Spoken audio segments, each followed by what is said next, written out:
And I want to welcome all the attendees. Crossroads, you're here. In Bayview, we've got other people here. I don't know who they were, but I welcome all of you. And what first thing we do is a pledge of allegiance to the flag. So if you stand, John.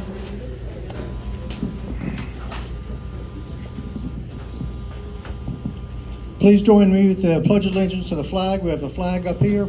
And when you get a moment, make sure your cell phones are turned off so there's no interruption and distraction to our candidates.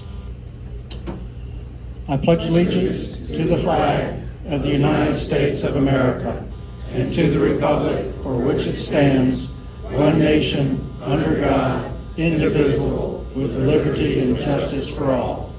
Thank you.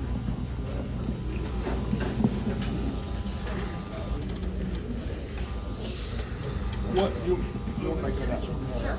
Crossroads needs to make one announcement, so I'll let them go ahead. Hello, I'm Sherry Ho, President of Crossroads Civic League, and I would just like to say thank you. Thank you for having us join with you this evening for the meeting. And an announcement for Crossroads Civic League is next month we will be having a vote on our bylaws and election of our officers. And thank you for coming out. I'm Paul Harrison. I'm the president of the Civic League now. So what we're going to do, I'm going to head and have the CRO give his report. That's the crime in our area. Jet Sormington, it's hard to have a hard time saying his name. Good evening. Y'all can hear me, correct? Oh yeah. I don't need the mic, right? All right. I'm sorry, first of all, for not being in uniform tonight. I was helping the academy be trained at the training station at the first precinct.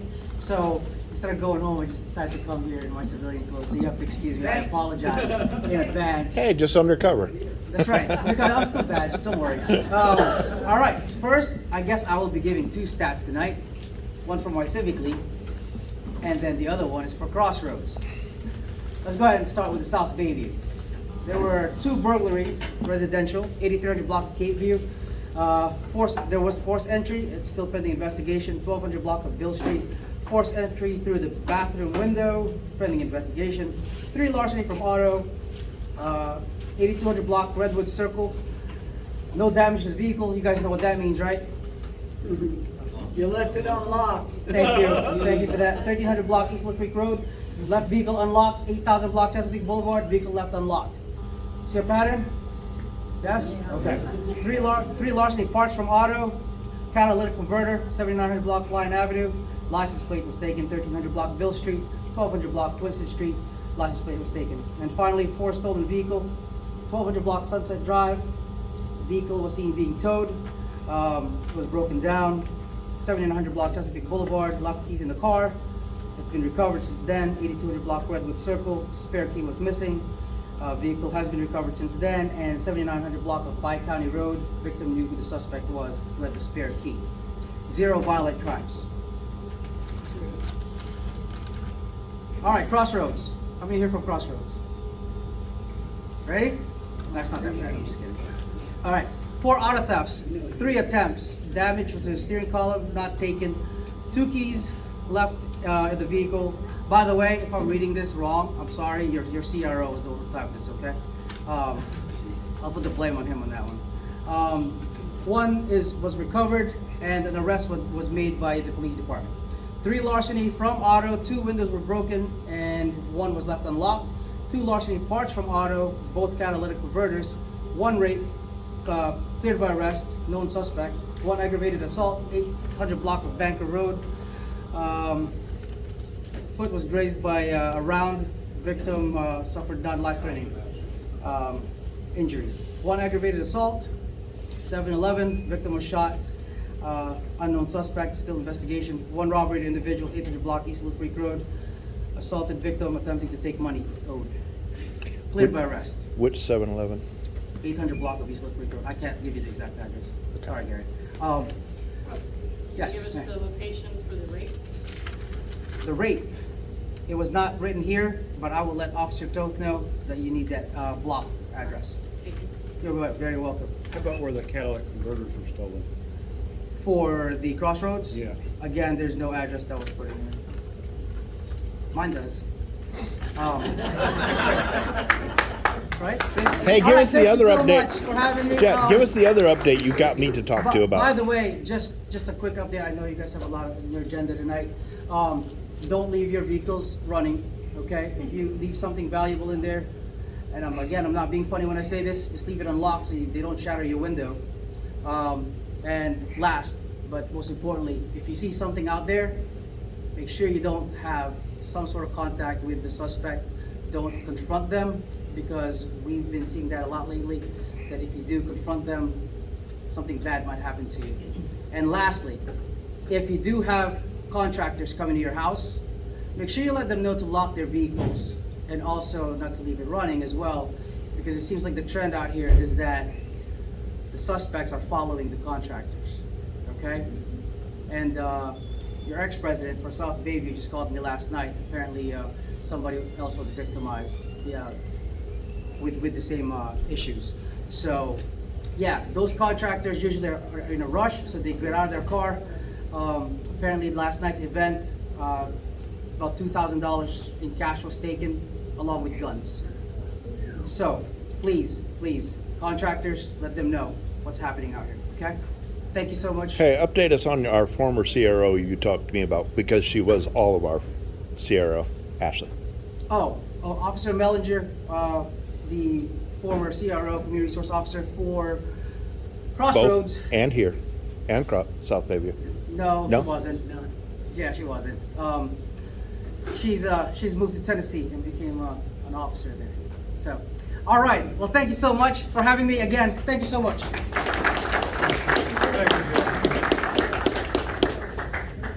I'm going to dispense with the treasurer's report until the end, and we're going to go right into Mr. Sherrill and Mr. Tommy. What we're going to do, Mr. Sherrill's going to come first. You have 15 minutes to talk, 15 minutes for questions and answers. Then Tommy will follow with 15 minutes and 15 minutes. And I told them if there's no other questions, they can say something else in there.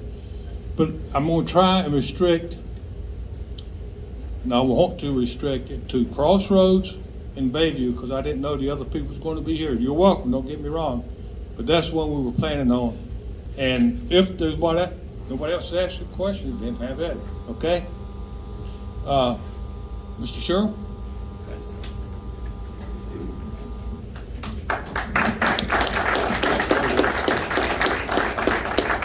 Thank you very much.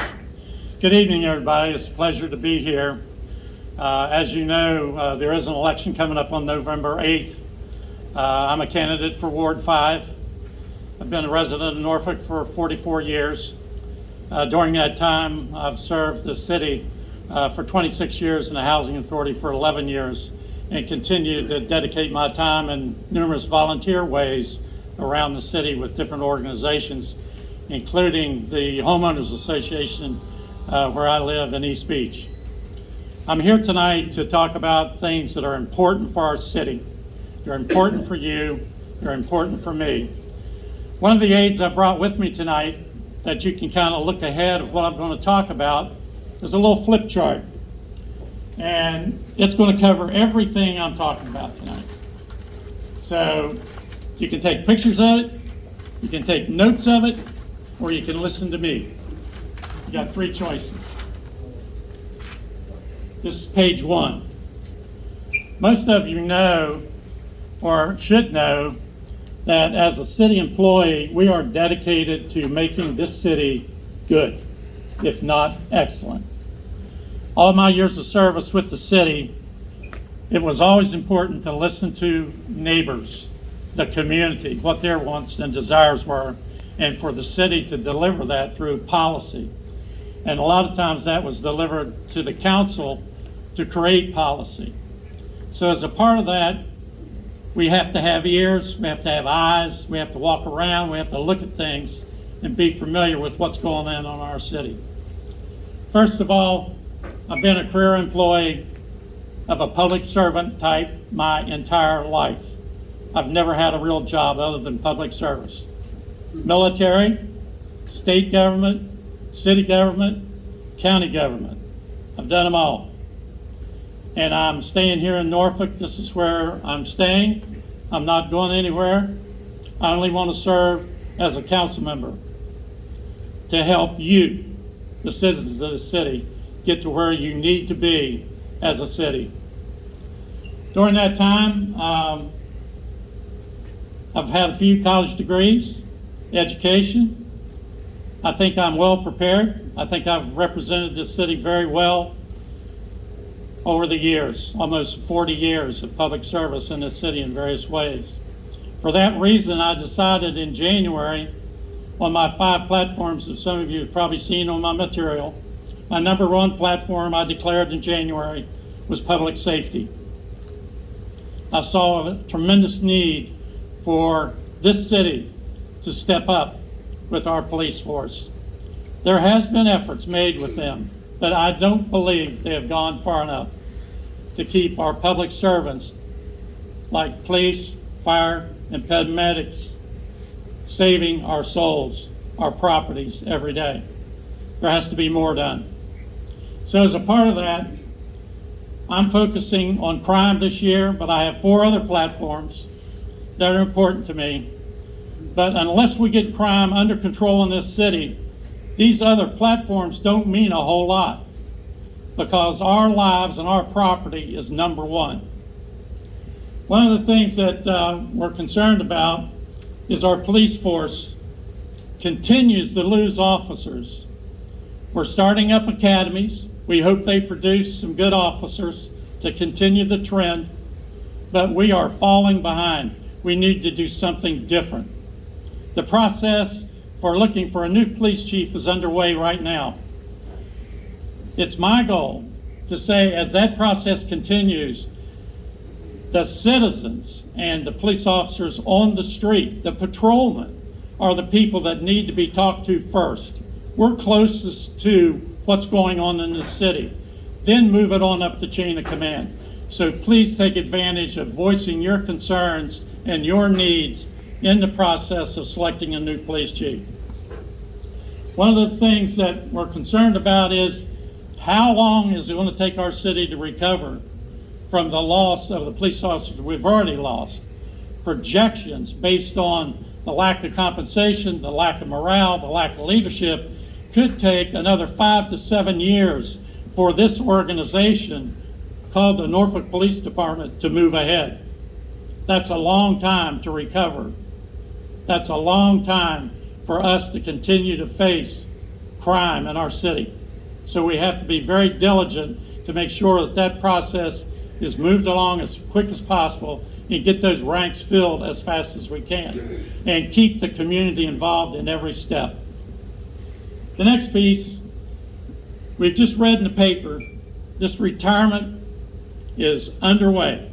We've got another wave of police officers leaving. Typical police academies run 30 officers through in a group, 2 a year. Norfolk has one of the best police training academies in Hampton Roads. We just need to fill the slots and put people in uniforms and put them on the streets to protect us. My opponent has said numerous times that the council is struggling on exactly what to do. They're doing something, but we need to have a clear definition of what to do. And there has to be positive steps made in that direction. If there's changes on this city council, those things can happen. Believe me, there's new energy and new commitment. We're all faced with all these things. It's called taxes. It's called cost. Why are we the highest tax-paying rate in Hampton Roads with all these problems? Car taxes, every tax in the world, we're usually the highest, if not the highest. We have the most rental property in the city, the lowest home ownership as a city in the region. We have poverty that we have to deal with. We have close to 20,000 people in our city that have a difficulty in earning a living and need a lot of help. Why are we taxed so high and we're getting so little from it? Why are people that earn higher wages leaving our city? Is anybody worried about that? The taxpayer. A taxpayer that's paying higher rates of tax that has income to spend. They are leaving our city. What is replacing that in our city? That is to be determined. Do we have wealth moving into our city? Do we have Fortune 500 companies moving into our city? I don't think so. That's what we need. We need an infusion of wealth. And I hope we don't lose any more. So this first page is pretty grim, isn't it?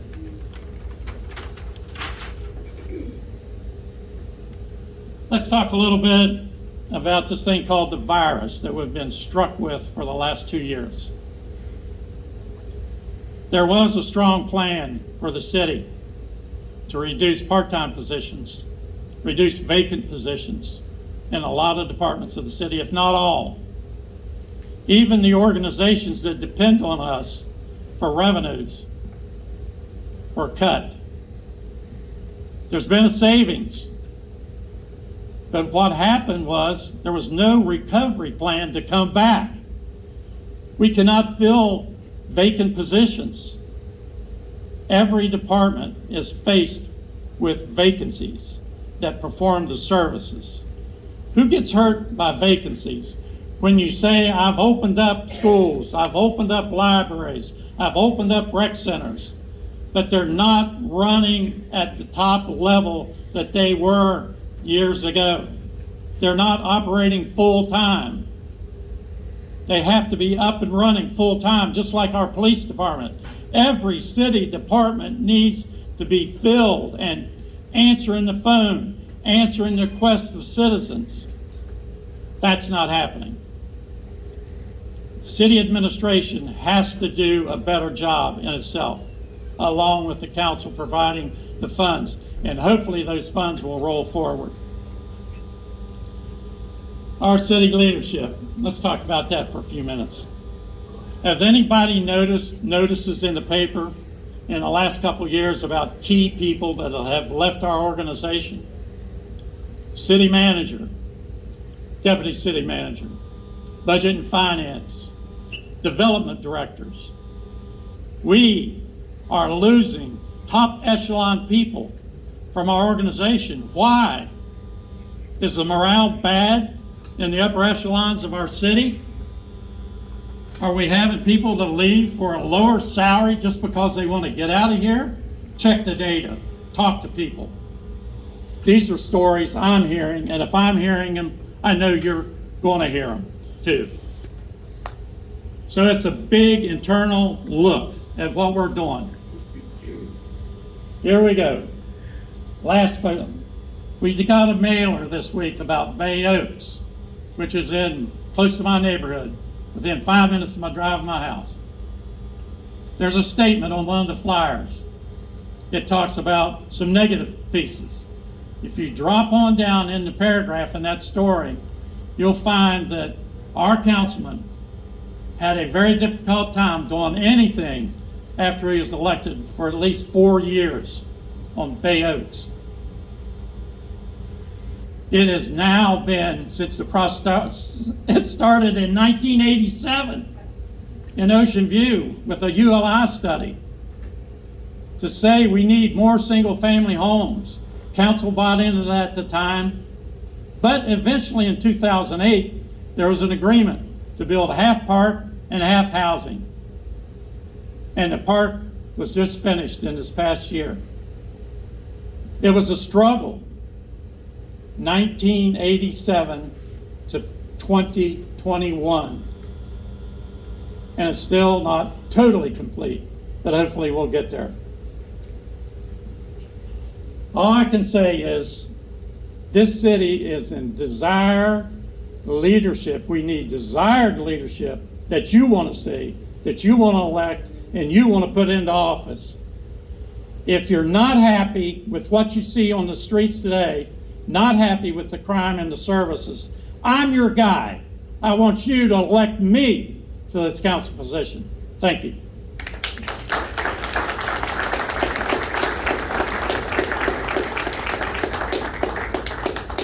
Questions? Be glad to take questions. Yes, ma'am.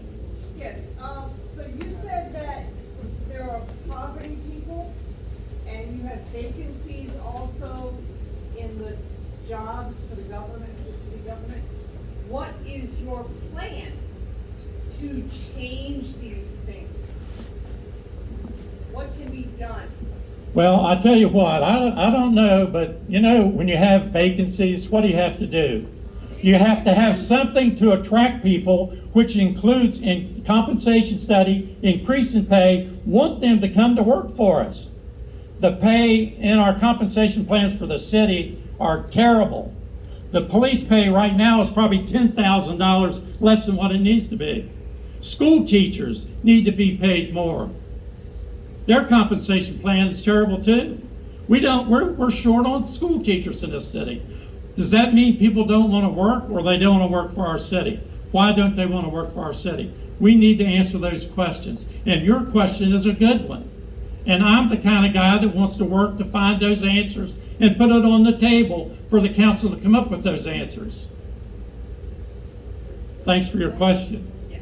What is your plan? It seems to me that COVID, with the money that was given to people, has made people not want to work. That's As a general rule, this is across the entire country. that's absolutely true. Plan. Unemployment. What is this? My plan is to work on it as an elected official. I am not an elected official right at this moment, okay? Elect me and I'll show you a plan. Tell us now. Why don't you can say that question for the councilman that's coming up, okay? I filled vacancies for 27 years as a department head and as a citizen city manager. I never had a problem in facing the need for people. I always found them. Please depend on elected people to make good decisions. And a plan has to be created by the council, not by one person. Ideas come from one person, not the total solution. You got to remember that too. I'm not going to change your mind, no matter if I rolled out a 50-page plan. The lady behind me and myself asked you a question and you did not answer it. And just like I could ask you about your tax, you said that we're highest. And yes, we're overtaxed, but you said we're the highest. But your chart didn't prove that out. So again, we've asked you what was your plan to do something. Okay. And you sidestepped it. Okay, I won't sidestep it. I want a massive, comprehensive PACE plan for this city that's going to cost probably $2 million, okay? There's a good big number. How long will it take us to recover from increasing the pay for all these employees in the city that makes it attractive for them to come to work? That's the first step. You have to pay them a salary that they want to come to work for. If you don't, they're not coming here. And our comp plan hasn't been redone since the 1995 period. That's how many years? You know how often you're supposed to redo a comp plan? At least every 5 years with a very strategic look at it. We have meddled with the numbers. We've thrown a little percentage here and there. It hasn't solved the problem, or we still wouldn't have the vacancies. So that's my big plan. The first thing we have to do is put more money into a compensation plan, pay employees, everybody, more money to get them in here to work for this city, to bring back pride to this city that used to be here. It's not here anymore, working for this city. Wouldn't that increase taxes though? Yes. Not necessarily. That's what you have to figure out as a city council. Where's it coming from? Do you want me to say I'm going to increase taxes? I don't think so. I'm not going to say that. Mr. Sheriff. I'm going to look for, city council right now has saved millions of dollars. What are they going to do with it? Why aren't you asking them that question? Why aren't you telling them right now, put it into a compensation plan study? Don't wait for a guy to get elected that's not going to go into office until January. Do it right now. Mr. That's the Sheriff, answer. Take a question from Crossroads that was emailed in, please. Go ahead, Reed. What actions will you take on the council to address the significant increase in gang violence in Norfolk? Well, the first thing I would do is tell the police department to put the gang violence crew back together. They have taken the gang violence crew off the street and put them doing other things. They're not looking at gang violence. So that would be the first step. Once they get back into position, then they can take action against gangs in the city. But they've been dispersed as patrol officers and they don't look at gangs anymore. What was the question? Never heard that. The question was, what would you do to reduce gang violence in the city? Okay, thank you. Yes, sir. We spoke briefly earlier. I'm a retired captain from the Norfolk Fire Rescue, retired in 1996, 25 years. And like all the city retirees, it's been a long time since we've had a cost of living. I was retired in 96. I technically only had 2 cost of living raises since 1996. How do you feel about trying to find some money for us? Would you repeat the question, sir? Yes, the question is, he's a former firefighter, retired. He wants to know why the city has not granted them more cost of living raises. He's only had 2 since he retired in 1997. 96. 96. Okay, but that's the question. And I know that everybody's what it costs money, but you find money for other things, cameras downtown, and building the gambling thing out in the parking lot and all that other stuff. Okay, and the comment was that city council can find money for other things, but not pay raises for retirees. Last Friday morning, I met with Norfolk city employees retired. That was their number one issue. City council has not granted a cost of living to retirees since 2000, I think it's 2007 was the last time. It's a $300 one-time thing. $300 one time. There has to be capacity in the budget for city employees. They've worked at 27, 25, 30, 35, sometimes 40 years for the city. And they retire, and cost of living is important to them, just like Social Security or anything else is important, to get a little bump once in a while. That hasn't been done. And I told the employees last week that would be something that I would have to take a strong look at, because in 2015, I appeared before City Council as a retired city employee and asked Council to support a cost of living for City Council. I did, with retired and city employees, and none has been granted. Thank you for the answer. Thank you. Well, all of us have seen, we kind of got like a heads up that real estate's assessments are going to go up, okay? And they all did. Thankfully, mine is not as much as some of the people on the waterfront out here, but it's never gone up 20 grand in 1 year, okay? I'm in Hyde Park. You've mentioned before about formulas used to figure out what increase should be in either what neighborhoods, whatever. I noticed that I went out there on Norfolk Air looking for something else, and across the board, 2 years ago, all the lots in Hyde Park went up $5,000. This last year, all the lots went up $7,000. Okay, is any rhyme or reason, any formula to that, and can it be public? Okay, the question is about assessments on property. How does the city decide on how to do assessments? And are assessments different for different neighborhoods based on different reasons? You've talked about waterfront, you've talked about large lots, talked about values of houses, and the city assessor sets all those. So your question was, how does the city determine all that and come up with the final number they send each taxpayer? Each one of those issues, as you mentioned out, higher values on waterfront properties. When assessments are done, it's based on the values of real estate within that neighborhood. So if you live in a neighborhood that, say, the average value of a house is $400,000, they look at that as an assessment number, and then they take another neighborhood and look at that, and if it's $700,000 overall value, then you're living in a neighborhood that's going to pay a little bit more. The formula that they use And you can say, I don't agree with this, I want you to come out and reassess my property and explain to me. The city will do that from the assessor standpoint. Well, you know, I know assessments generally run somewhere between 5 and 10% above whatever the house's market worth, okay? And that's generally true. But in my neighborhood, there's wide gaps and differences between the house next to me, assessed at, say, 168, and I'm assessed at, what, 270 or 269, something like that. And then the one that was sold on Delano down, like 50 yards away down that way, that was sold for $100,000 above what they were assessed at.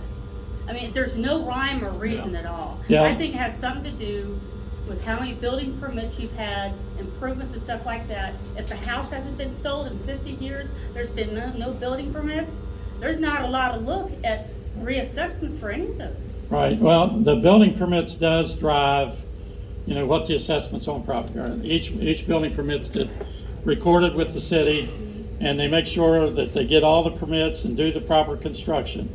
That helps the value of your house. It really helps the value of all the houses in the neighborhood if you do those improvements. And, you know, my assessment went up over 20% this year. So I don't think anybody in this room is probably happy with their assessment. All right, it is what it is.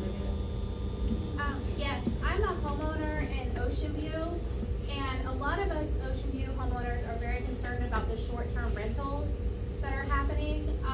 And I just wanted to know what your plan is with that. I see on your flip chart you have it listed there. Yep, short-term rentals can be a good thing if they're properly managed and taken care of. I've talked to a number of people in Ocean View that own short-term rentals that live either in or adjacent to their units, and they manage those very well. I think a couple things. One, if we took a look at the rules and regulations that presently manage short-term rentals, I think there's some tweaking that we can do to improve on that. One of the things is that I would give a higher priority to owners that live in Norfolk that have short-term rentals that are there to take care of them. The second thing that we observe is a lot of out-of-state people come in to invest in our community because of where it's located near the Chesapeake Bay as an example, and they can pick a property up very quickly and take that property and turn it around in short-term rentals and earn enough rent over 3 or 4 months to pay for the mortgage for buying that house for the entire year in just a short period of time. But many times, those property owners do not care about the neighborhood, about people complying with the rules of short-term rentals. They may not even be registered in the city. There's a number of those that are not even registered yet. The city's just getting around to hiring inspectors to make sure that program improves. It's something of a positive thing that can be done properly if the city would only manage it better.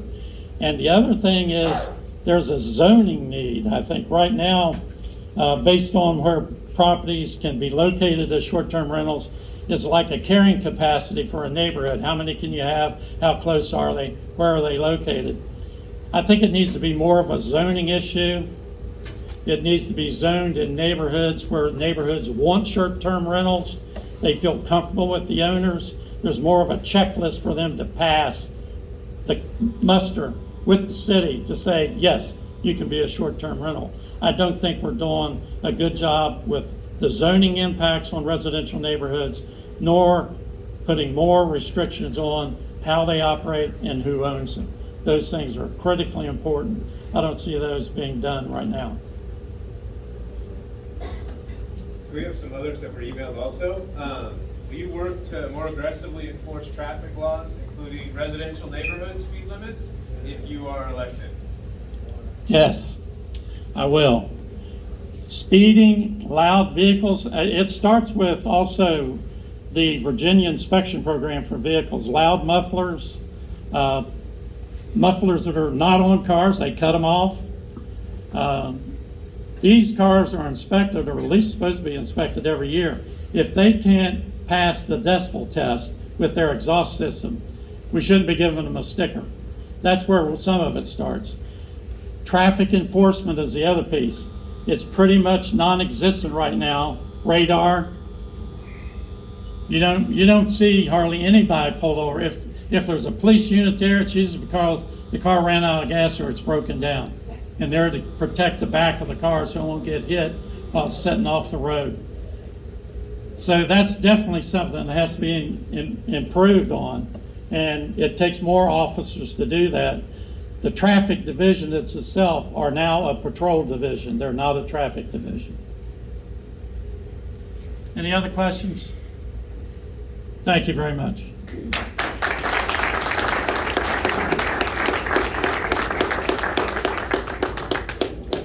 Thank you, Cheryl. Next one is Tommy. Come on up. Keep your questions short if you can. I don't think I need a microphone. Tommy, please do, because they're recording it. Okay. I was going to use my teacher voice. A bigger crowd than usual. Yes. We have a deaf person in the room too. Okay, thank you. Thanks for sharing. Good evening, everyone. I'm Tommy Smeagol, City Councilman. I've been representing Ward 5 for the last 12 years. I see a lot of familiar faces from the Crossroads Civic League and the South Bayview Civic League. Had I known there was going to be a party here today, I would have invited my supporters and friends to come out too. But I did not know the media was going to be here either. But I'm fine with the media being here, and I'm fine with people that are supporting Cheryl being here, because this is important for us to talk about the real issues and what's been done, what I've done as a city councilman, and what I plan on continuing doing when I'm reelected in November. So I think it's important even for Cheryl's supporters to know what I've done, because if you just watch what's on Facebook, you would think that every murder that happens in the city of Norfolk is my fault as an individual council member. And so I think it's important for everybody to know the reality of what's really happening. But before we get there, I grew up in Ocean View. I've lived in this side of the city in Ward 5 for 43 years of my 44 years of life. I just turned 44 on Monday. I made a mistake and I moved to Ghent for 1 year, and I came right back to Ocean View and bought my first house. I'm married to Shannon Walsh. She's a school counselor at Ocean View Elementary, and I have 3 children, 16 going on 20, 13 going on 16, and a 7-year-old. All of them go to Norfolk Public Schools at 3 different levels. I'm the only city council member that has children in Norfolk Public Schools. So I bring a very unique and different perspective to city council as I sit there representing you. I went to St. Pius, I went to Norview High School, and I graduated from Old Dominion University. While I was on council, I also got an advanced degree. I'm about 5 classes away from a doctorate. You wouldn't have known that because I don't miss city council meetings to go do other things. In fact, I have the best attendance record out of any city council member, and 3 times in the last 12 years I've had to miss a city council meeting due to personal things. In fact, I'd never said this publicly, and I've never said this to anybody, but in 2015, I had thyroid cancer, and you wouldn't have known that about me because I didn't tell anybody. I didn't go out and brag about it or tell people I had cancer. I went to every single city council meeting during that time, and while I was going through radiation. You wouldn't have known that because of my dedication to Norfolk and city council and to you. I've proudly represented Ward 5 for the last 12 years, and it's been tough. And you heard my opponent mention the first 4 years, it was tough.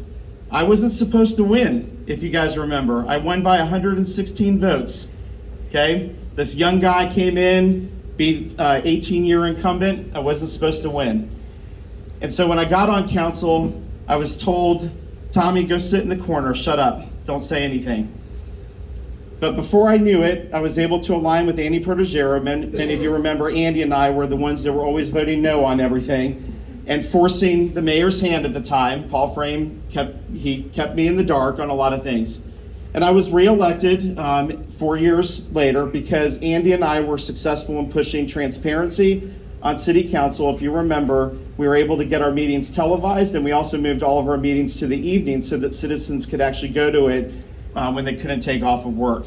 And I was elected with 82% of the vote when I ran 4 years later. And then the last time I didn't have an opponent. This time I have an opponent. Why do I have an opponent? I don't know, because A couple Civic League meetings ago, Mr. Montgomery and I were very similar to this, and he agreed with about 50% of what I said and what I've been doing.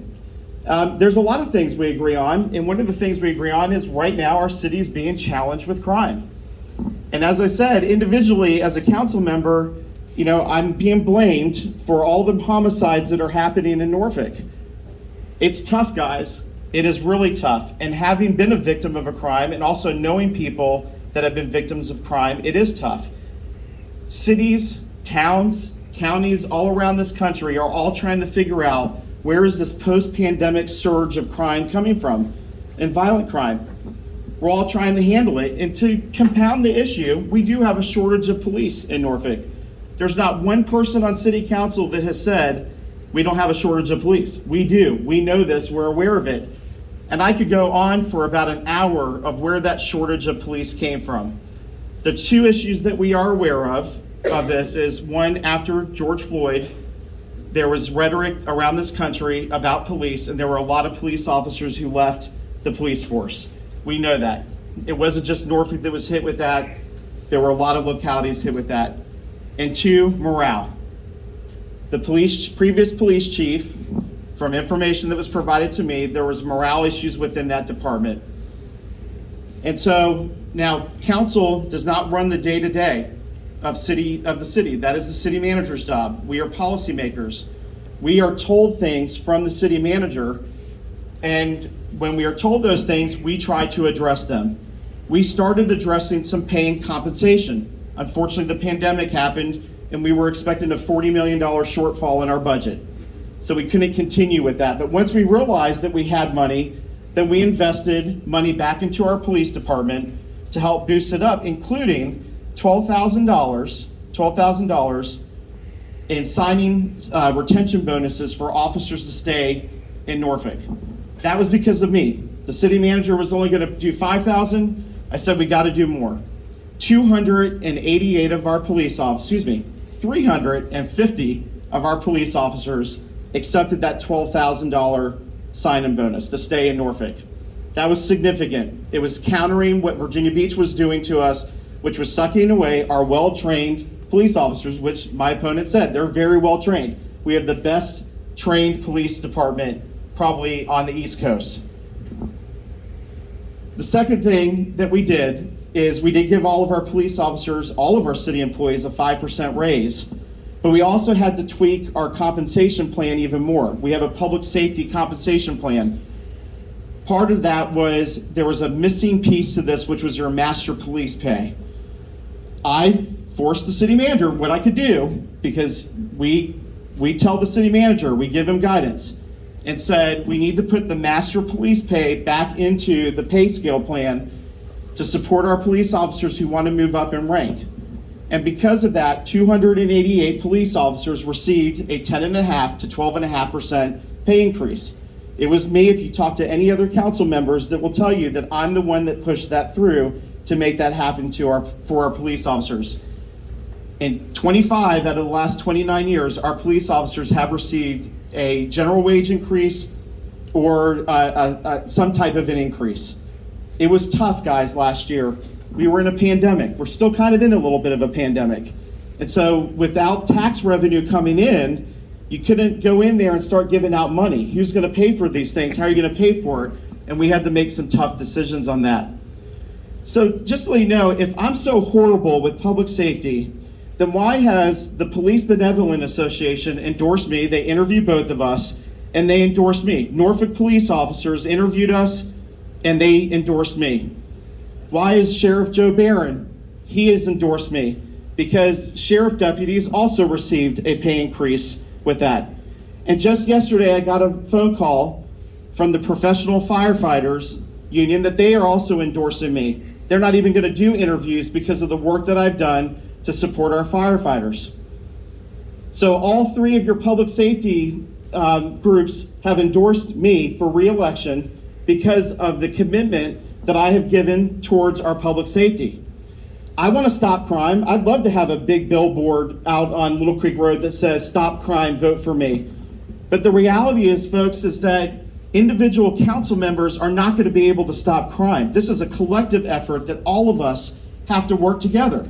It also means that our Commonwealth's attorney, we need to work with him. We need to tell him, please continue to lock up criminals and continue to support our police officers.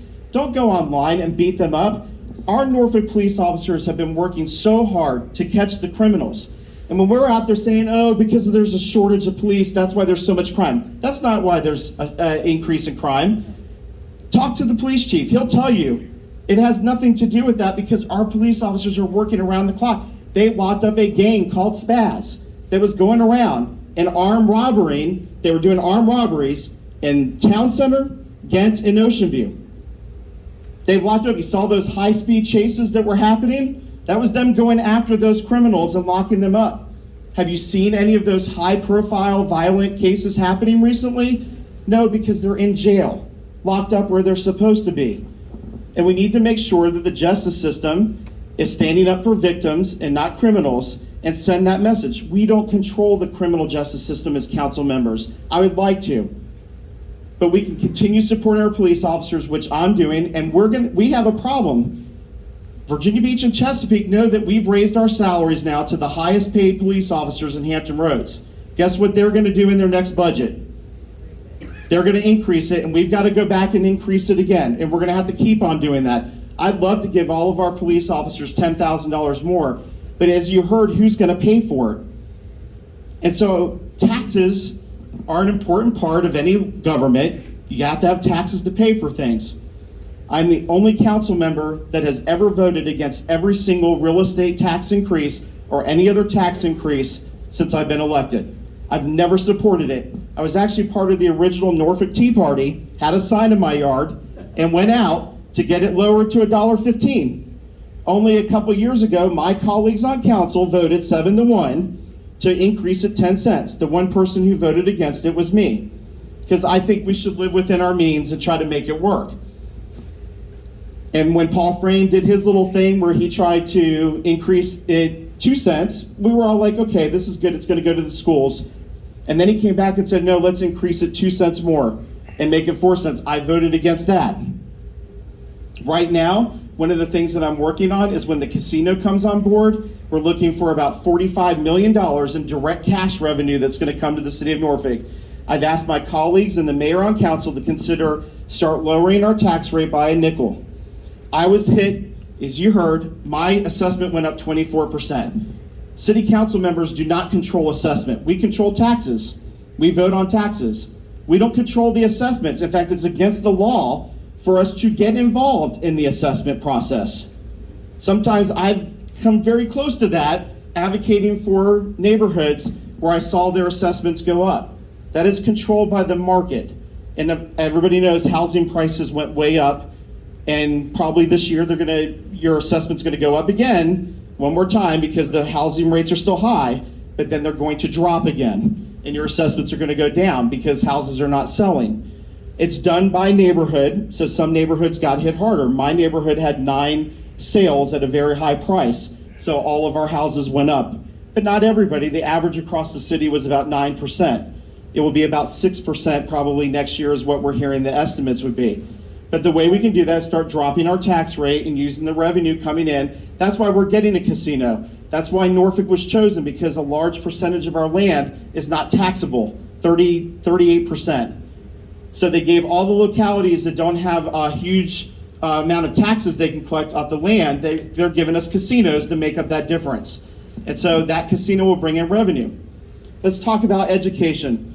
My opponent at the last Civic League said that schools were still closed and we need to reopen them. They've been open for 1.5 years, and if there's anybody that knows, it's me, because I'm principal of a high school in Norfolk.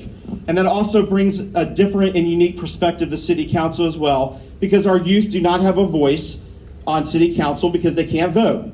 But I bring that perspective to city council. The mayor appointed me to work with the school system, along with Courtney Doyle, to work with the school system on a plan for school construction. This city council in the last budget voted on $720 million over the next 20 years to start building schools, which, by the way, we should not be doing that. The state should be paying for that, but as a locality, Maury High School and Booker T and some of our elementary schools are in such dire shape that we as a city council recognize that we've got to put that money in there. So you can see it now. They're in the talks about Maury High School and what's going to happen to it. That's $168 million. Do you think that that money grows on trees, folks? We don't have it in our budget. In addition to that, right now we have the Army Corps has selected Norfolk for a major flood project. It's taken 12 years because it started when I got on council. Because of that, we are getting money from the federal government, but there is a 35% match from somewhere, the locality and the state.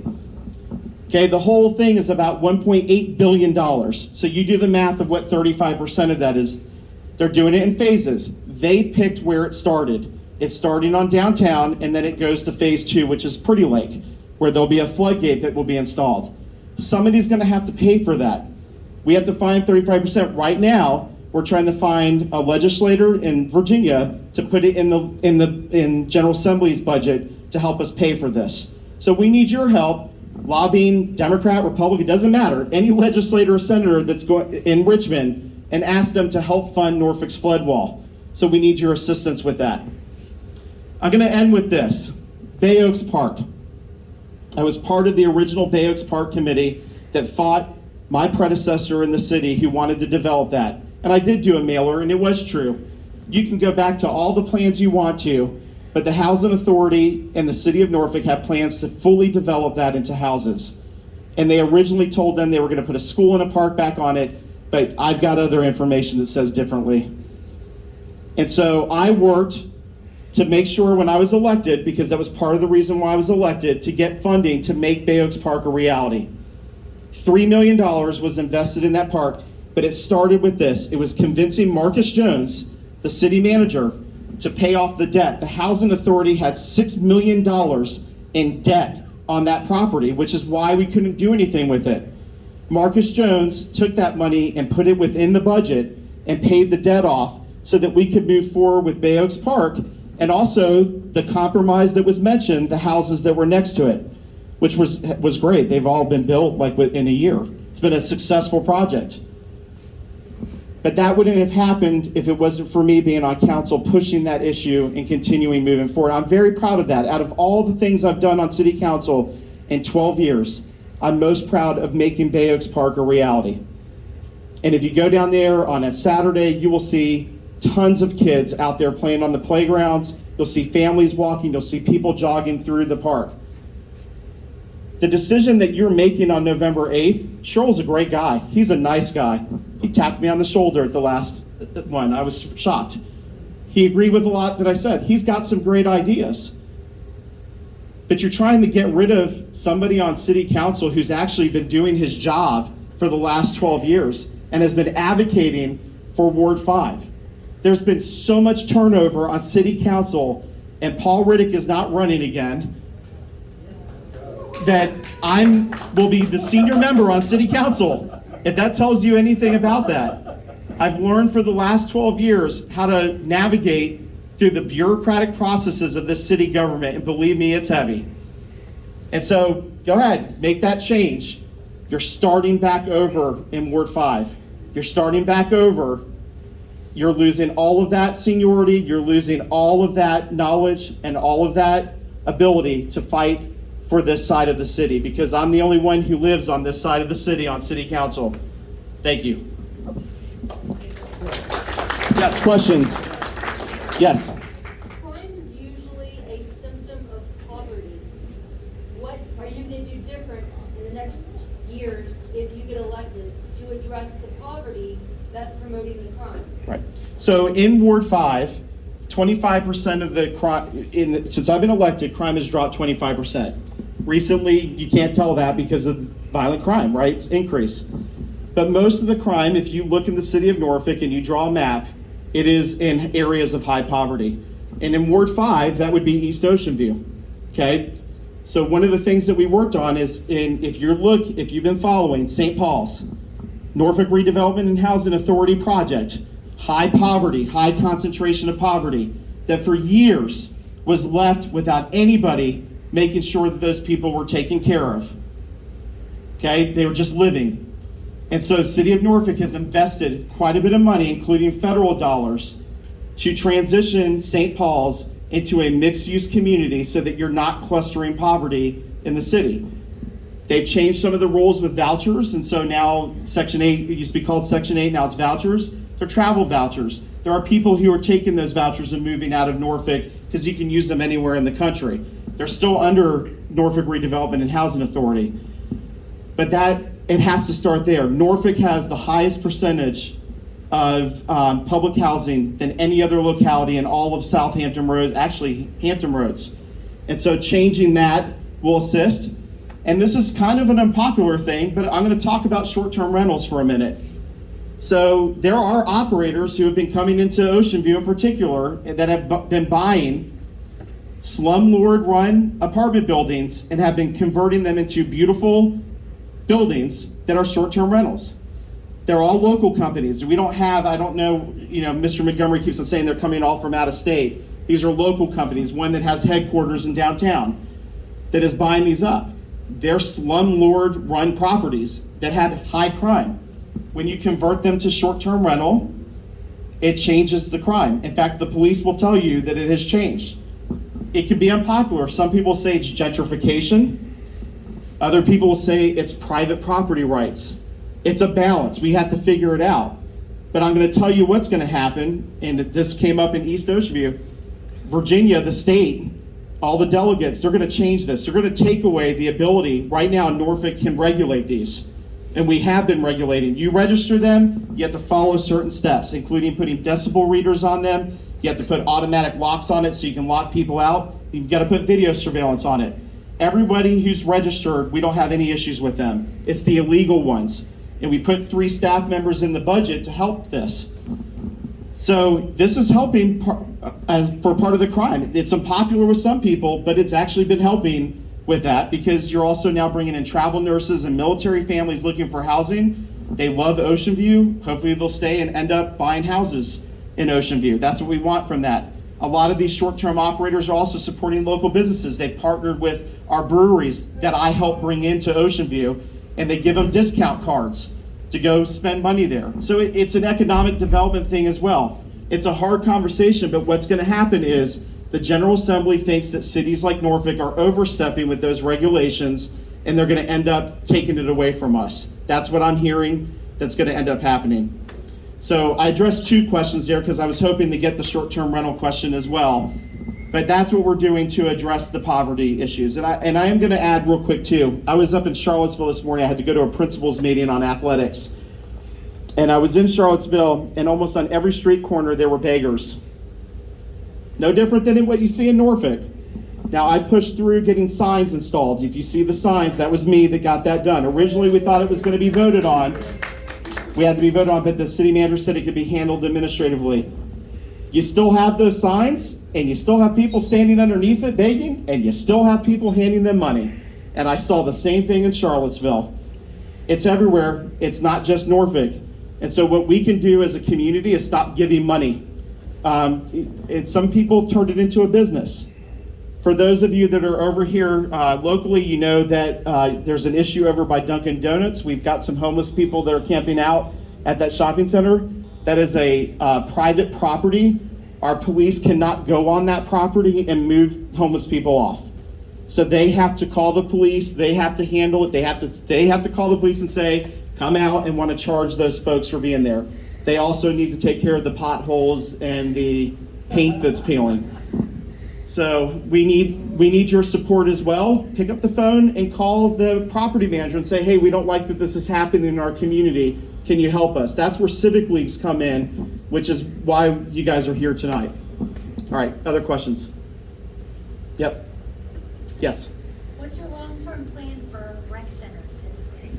So right before the pandemic, we had a retreat, and we kind of discussed moving to the Virginia Beach model. So one of the things that we have an issue with in Norfolk is it was designed that there's a rec center in every community.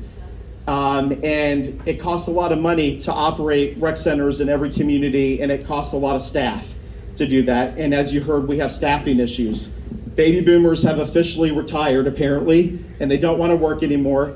My generation there's not as many of us as there were baby boomers, so there's less of us to work. And the generations coming up want 15 jobs before they retire. And so trying to find people to fill these roles. So we want to move to a central style rec center that has a pool, a big rec center, and a library attached to it. If you look at the plan right now, the first one is actually the wellness center. We have $55 million in this budget that is going to convert the wellness center into one of those new rec centers with a brand new pool. So we did commit that to it. I also want to highlight too that and where's Sherry? Sherry knows this, and so does Gary, that the ARPA funds that came down from the federal government, which we kind of had free reign to do whatever we wanted with that. We gave raises, we put money towards projects, we're doing some support with nonprofits, but we also are putting a lot of money in the parks and recreation. When the city manager presented his final proposal, originally there was $5 million for Barad Park and there was $5 million for Northside Park. He took out Northside Park. And at that retreat, when it was presented, it wasn't televised because it was a retreat, I went ballistic, and Martin Thomas and Andrea McClellan joined me, and we were able to get the $5 million added back in. So there's a $5 million renovation being done, and if you're part of Crossroads, I believe they started the process. There's some kind of visioning process that's going on about what they're going to do with that $5 million there. All I asked is, could they put some money in to put a traffic light right there outside of Northside Park? If we can get that added, because it is a safety concern for people crossing and speeding over there. So I'm trying to drive that through the budget process coming up. So, ladies first, sorry. I'll get you next. I wanted to go back to the crime and short-term rental issue, the connection there. Yep. I actually work with an anti-trafficking organization, and traffickers don't care the price of a place to stay. They will stay at the Ritz-Carlton. And I guarantee you, and I know for a fact because I have a survivor from Ocean View who we're working with, they have stayed in these short-term rentals. What are you planning to do, or what have you done to work with police on helping to eliminate some of these gangs, drug rings, and traffic rings in Ocean View and throughout Ward 5? Right. So individually as a council member, we don't tell the police department what to do, but we do it through this with the city manager, and I think hopefully it's been published. There's a whole book that the police chief just presented of a crime and safety plan, and it includes partnerships with nonprofits that work alongside with the police to help them determine where these issues are, and then it becomes an investigative thing. I'll tell you, Sherry and her group once again pointed out about illegal gambling operations at Dragon Vapes that was on Little Creek Road, and also Lucky Vapes that was on Little Creek Road.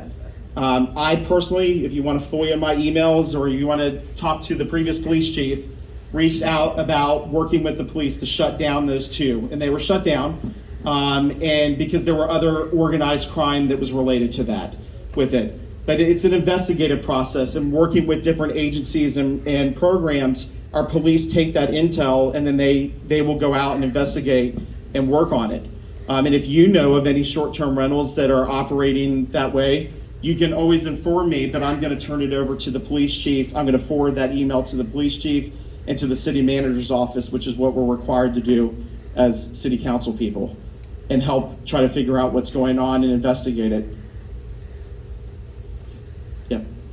The senior center. When y'all closed the senior center for the new development right on Norfolk Avenue next to the golf course, we were told you're going to build a new senior center, but it's been ignored. My understanding, you're going to move the seniors to a small portion of the East Beach Rec Center. What's the plan for the seniors in the city? So let me correct the history of you. We did not sell the senior center for a development deal. So Marcus Jones, the city manager, and his staff came to Barkley, Wynn, and I and said that the old senior center needed close to $2.5 million in repairs, and we did not have any budget to do that. They pulled the numbers up there, and they were averaging 14 seniors were going to the senior center a day. Their plan that they presented to Barkley and I was to close down the senior center and merge them into the wellness center senior program there and have them in one place. Barkley, Wynn, and I are the ones that actually convinced the city manager to try to find another location in Ocean View that they can go to. The original plan was to buy the old Bank of the Commonwealth building, which now Bold Mariner is in. I actually took seniors through that building, and they came back and said no, they did not want that building. They didn't want to be on 2 stories. Because of that, I actually went out and found Bold Mariner to move down here and put the brewery there. The compromise then became that we took the East Ocean View Rec Center and we converted that into a community center and a senior center at the same time. Because all the studies will show that multi-generational centers are the best things you can have, where you can have youth and you can have seniors together in the same building. Part of that was that if they were going to move it, they had to take money that they made off of the sale of Bold Mariner and invest it in that. So they renovated the East Ocean View Rec Center with all new equipment for working out for seniors to use. They updated the kitchen, they repainted, they redid the bathrooms in there, and they fixed the gym up. And so that was the compromise. Then we ended up selling the land to Breeding Company, because if you remember, there used to be a strip club there, or it was a long time ago, and that land was sitting vacant for years. The city wasn't moving on it. I said, let's sell it so we can get that money back on our tax rolls. That apartment building, the average median household income in there is $103,000. There's 27 military officers living in that building, supporting Ocean View businesses and our community. It's a great project, but we did not sell the senior center to a developer. That's what happened. If you talk to Barkley about it too, Barkley will tell you the same thing, because they told us they were going to close it down, but we fought to keep it here. All right, thank you. I'll stick around, and if you would like a yard sign, please do. And most importantly, please vote for me on November 8th, or if you early vote, I think the early voting starts on October 21st at Pretlow. You can actually vote in person at Pretlow early. You can find it on both of our websites. Thank you.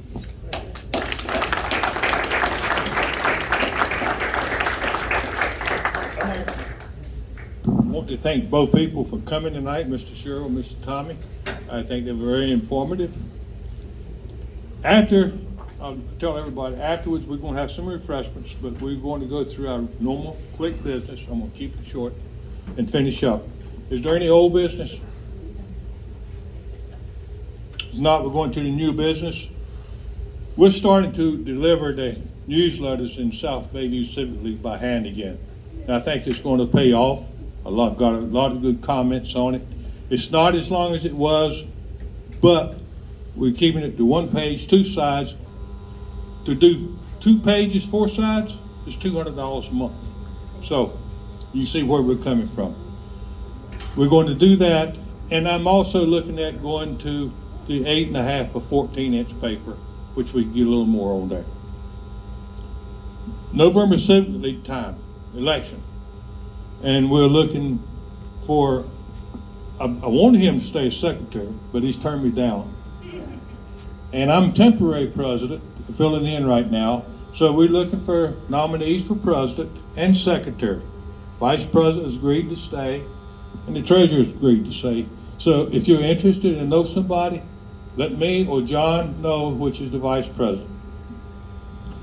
I need somebody for refreshments in November. Any volunteers? If you do, let me know. Also, I'm going to put up a sheet over here where we start signing up for refreshments next year, once a month. Is there any other business? If not, Lee and Harrison is providing the refreshments back here. Do I hear a motion to dismiss? Motion to adjourn. Second? Have at it, guys. Thank y'all for being here. It had a good turnout. I've enjoyed it. Thank you.